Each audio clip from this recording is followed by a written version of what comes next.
Here in week one, we are going to discuss. Let me just scroll down to our first page here. There we are. Week one, context building. Essentially, it is function conditioned by environment and ecology, and driven by the fundamentals of creative reasoning. Context building, function conditioned by environment and ecology. It is the why behind the how. So as we build a context library, we're building the why behind the creation of the character, why it developed that particular way. Reference, in terms of a dictionary explanation, is the relationship of one linguistic or visual expression to another, in which one provides the information necessary to interpret the other. That is the how. That is the depiction of an end result. The danger is that as you stray further away from that reference, as you're searching for originality, that the reference is necessary to give you clear understanding of what you've created. So as you stray further away, understanding it becomes harder and harder. It becomes this amorphous blob alien thing, and it could live anywhere, it could do anything, and there's no sense of it being grounded in any context. Context is the circumstances that form the setting for an event, statement, or idea, and in terms of which it can be fully understood and assessed alone. So context is that set of circumstances that these characters and creatures have developed from. It is the why behind the how, and it grounds all of the reference or the depictions of those end results. So let's take a look at the context library that I've started to create, and it's going to grow a little bit as we go through the eight-week timeline and we get to the finished character. But it's meant to. It's an evolving, growing thing, but you first need a set of these basic concepts and context to begin to develop your character from. So let's take a look at what I've already got here. This is how I break it up. This is something we're going to look at a little bit later, the art of interpretation. The context library itself is made up of several groups of images, and they can all be grouped together in a context library. I've basically broken these out so that we have an understanding of some of the categories that I look into, or how I organize it for my own understanding. I break it down into a few. Atmosphere is one. I want a sense of what the world around it is. What's that sky color? How much moisture is in the air? What's the land mass like? And this gives me a sense of it just starts me thinking about what kind of character would live in a world like this. Body forms. It's not really what you might expect. There aren't a lot of images of animals here, and the animals that are here are not necessarily here to draw or to guide us towards a finished character, as in the example of this bird. This is more an example of a shape that I like. I love this crest idea here. My father took this photograph in Africa, so this is a spectacular shape, and graphically it works really well in terms of inspiring me to think about a body form. Yeah, and we have others here. The hippopotamus mouth is an unusual one, but we're not using it in terms of referencing for an interior of a mouth. This is something that excited me, and I want to try and use something like this as a body form. And actually, when you look at them in this thumbnail format, you can really begin to pay attention to the larger shapes, rather than the details within those shapes. And that's something we're going to get into as well as we talk about the fundamentals of creative reasoning a little bit later in today's course, or today's lesson. We have images of animal depictions created out of wood, but they have certain lines in them that I really like. This is a sculpture, a piece of public artwork in Calgary that a photograph I took.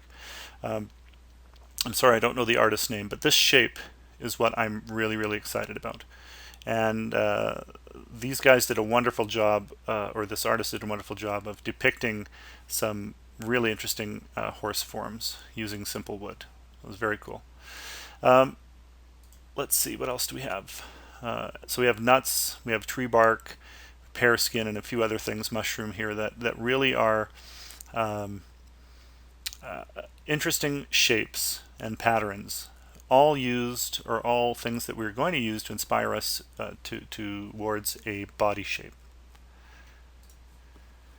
Camouflage. We want to remind ourselves whether or not this character in the world we create is going to require camouflage. And one of the things that also helps us determine that is whether it is predator or prey.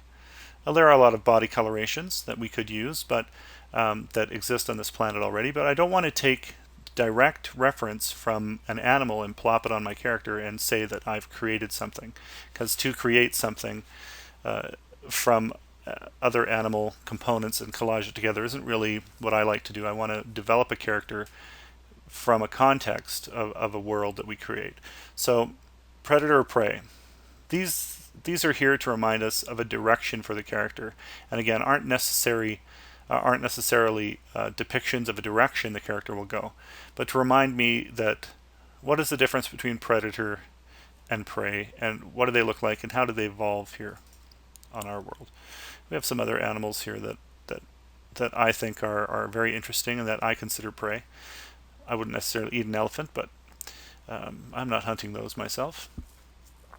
Very cool stuff that, again, just provides us with a little bit of context if we choose to create a character which is prey, and remind us what does prey look like on our planet, and what could we take from that as a direction for our character.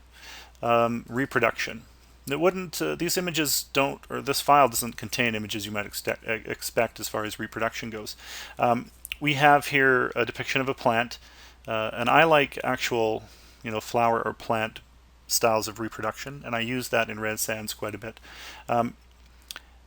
These particular furry seeds float through the air. They do certain things, and but this shape of the leaf is really interesting as well. And I guess what excites me about this in terms of a style of reproduction is we could take elements of this using creative reasoning and turn this into something that's pretty spectacular as far as character evolution goes. So let's keep that in mind as we move forward for reproduction. Scale figures, pretty self-explanatory. We're going to use that to scale up elements that we create. Skulls. We'll just briefly look at skulls. I've got some images of things I've worked on. One's already on the screen here that we'll check out in a second. But these aren't necessarily elements I'm going to reference directly. Let's look at this image. I don't know what skull this is or what animal this skull came from. What I do know is when I look at it, I don't see a skull. There's a collection of shapes here that drive a design right off, and I think a lot of us are picking up on the fact that this looks like a face. And what can we take from this that might drive our decisions in terms of developing a new interpretation of the image that's in front of us. This is not, if I took this and recreated it exactly, I would consider that a piece of reference. In terms of context, I look at this and go, our character might have a bony shell forehead. It has a hollow at the top of its head. It has huge tusk-like elements protruding from the front of it. There's an exposed plate-like structure to this character, and I begin to understand, based on this and using creative reasoning, how I can develop a form, how I can develop a character from this image without directly referencing shapes here or making a skull that looks exactly like, I think this is an elephant skull. Let's move back and take a look at one last one. Technology. So this is, let's look at this one here. So this is an example of technology. Where does our character stand in the world? Where are they in terms of their advancement? This is a stone grooved out. It's used, I believe, by native cultures to prepare leather. It may be a club, I'm not really sure. But this is something my father and I found on the farm, and we thought it was pretty awesome. But it is an example of a stage of technology that we think, or that I think the character will be starting at. So this gives me some context in terms of elements this character may carry, and how far to take clothing, how far to take its technology, the items that it carries, its demeanor, where it might be in terms of its own evolution. This tells me a lot about the character all on its own. And that's part of creative reasoning. Looking at these images, attempting to answer questions that are in those images, and beginning to understanding a direction for the character.